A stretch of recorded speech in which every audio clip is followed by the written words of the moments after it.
Good evening. My name is Walta Kelly, well known as Walta in Wolaba, Puerto Viejo. I'm from right here. I was born and grew right here in Puerto Viejo Center. When I was growing up, I coming from the 62, 1962. I can tell you like from the 70s, like 10 years after when I, look at knowledge in my head. Here we didn't have much, but we still had a lot. Just like to say something.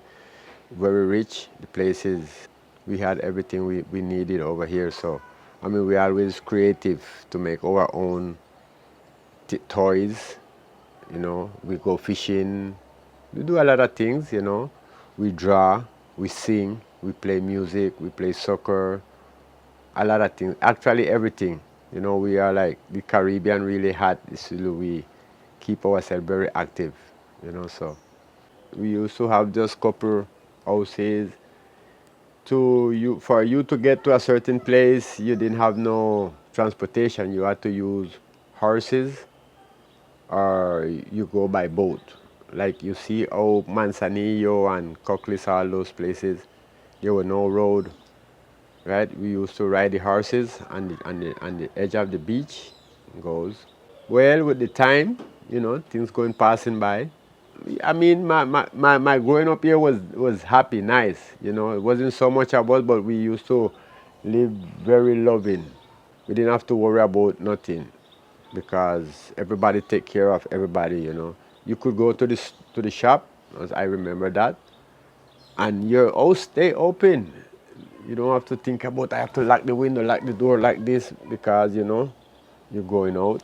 No, your neighbor's there and he see you when you're going, your door open. You don't have to worry about anything. Likewise with him. And so it used to be just in the community. And when we cook some food, we share. My aunt, that's why I grew up with my aunt, we share. She would be cooking and the next thing you know, Walter! Look, Walter always running around. I'm a hot foot. Always busy, gone and fishing and them tell me don't go and it's like them telling me must go because the fruit is on the tree and the parents, they don't want you to be climbing up on these trees and because you might fall off and thing, but we as little kids growing up, we like monkey, we up on the tree top, we all over the place. So whenever she needs something, she would have to like, Walter. Even though she said, don't leave from here. Anyway, I will come home and see what it is, and it's something to carry for somebody. She cooks some food and she's going to share it with our neighbor. And likewise, when I go and carry something for the neighbor will be sending back something too. And it's everybody sending and bringing. So, I mean, my growing up I had a nice time. I can't complain, yeah.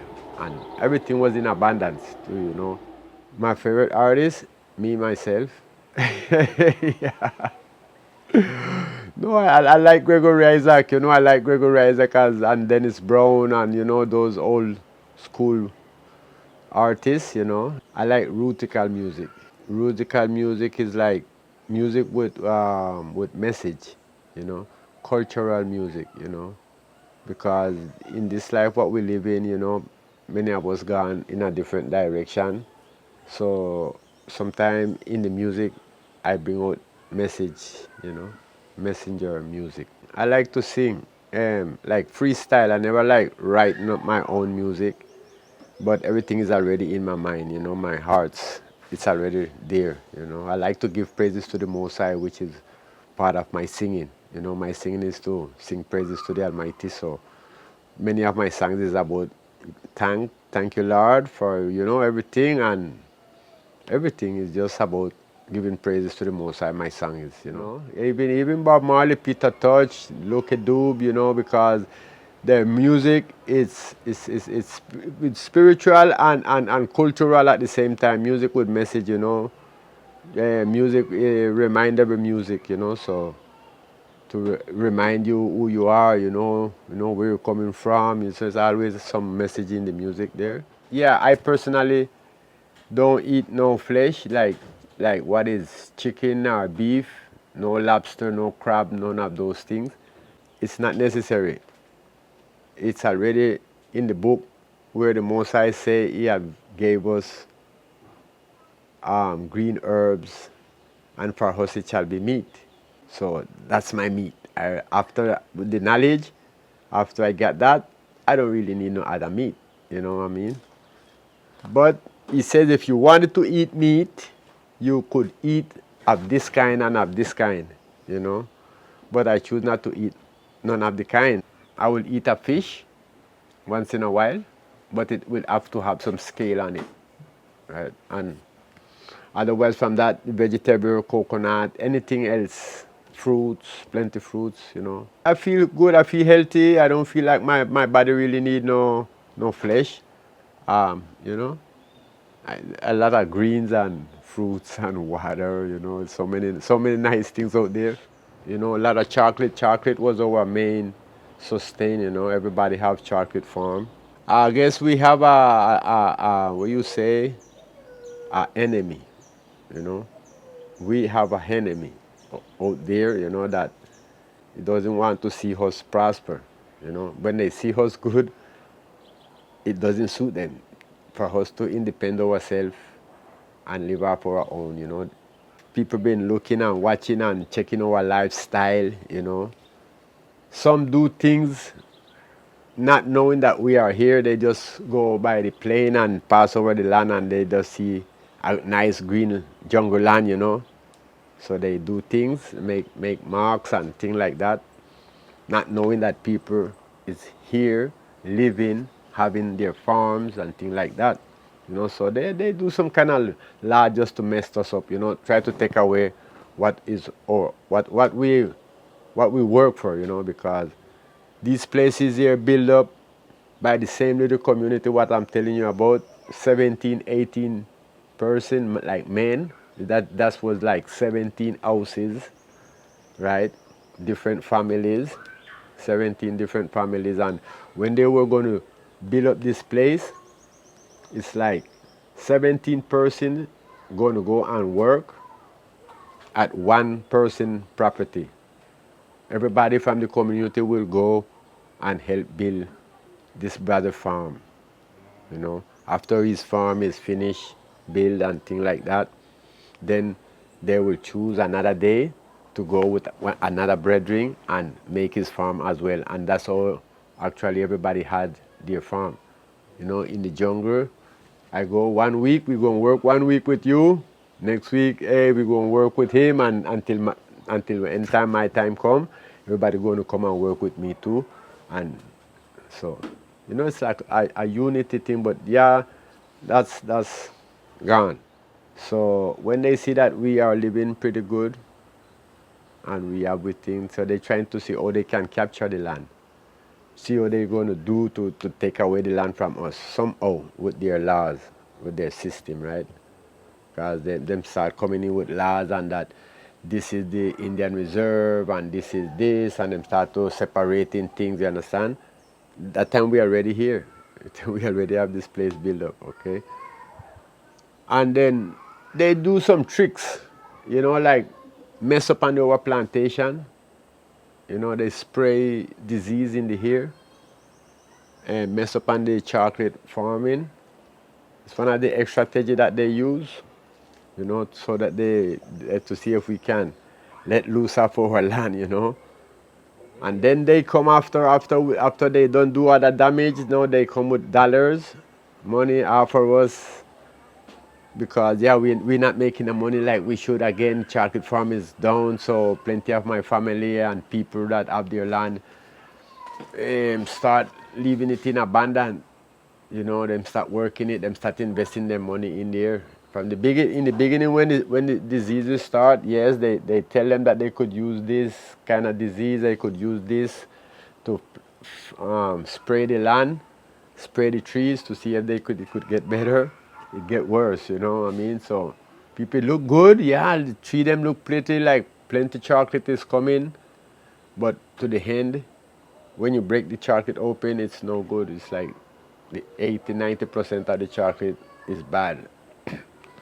And the amount of money they spend, they don't recover back what they put in. So people start like, man, I don't think, I hear them. Because after they spend so much buying spray and circling around the trees and doing all these works and thing and to the end. So man, I don't think next year I'm going to invest no money in the farm, you know. Some say, man, I spend so much money and buy. So now people start coming in, the tourism start to coming in, they start to buying out land and yeah, we do have our next choice. We're not thinking we don't have the money. We have the land, yes, but the land not giving us the product what we want, like what we used to, you know what I mean? So we end up selling out. We end up selling out and then turn around and work for the same person we sell to, you know, which is foreigners. The same one them that have planned for the place, you know. So that's how them coming in liquor by liquor. And now we are the minority in the community, you know. The place build up with most foreigners, you know. It's kind of rough. It's kind of rough, but yeah, we're still here. It's very few, but we're still here, you know. So yeah, we in the hands of the Most High, you know, only. Because every little thing what we have is trying to be taken away, you know. Right now we don't even have much stock. The house of culture, it's not actually not in our hand. You know what I'm saying? It's controlled by Chinaman or some foreigners is treasurer and like you know I mean messed up. Plenty of my people sell out, I could say. So it's kind of like really hard to like get back together, you know. Cause we have to fight against each other now, you know. Fighting against each other, so it make it difficult. The problem is right now is us getting ourselves together, you know. But the Most High is working, he's doing his part, and we have to just do our part as well, you know. It's not necessary for us to worry ourselves about nothing. The Most High have everything set. You know, even the very elected have to be very attentive because the evil is like a roaring lion right now to devastate us, you know what I mean? So we have to stand still, we have to be conscious, we have to know who we are in a time like this, right? I know, I see it with my eyes, with the things that happening in the world. I don't get scary because through I read my book too, I know what time is it, you know? The world more increased with wickedness, you know? You could see people dying, people don't care anymore. You could see it on the news your own self. People just kill baby, mother, father, and it's like nothing, you know? So we just have to be prepared. The best advice that I can give to anyone and the younger generation is that they have to learn about the words of the Most High and just keep His commandments and His law. And that is what I can give to the whole world.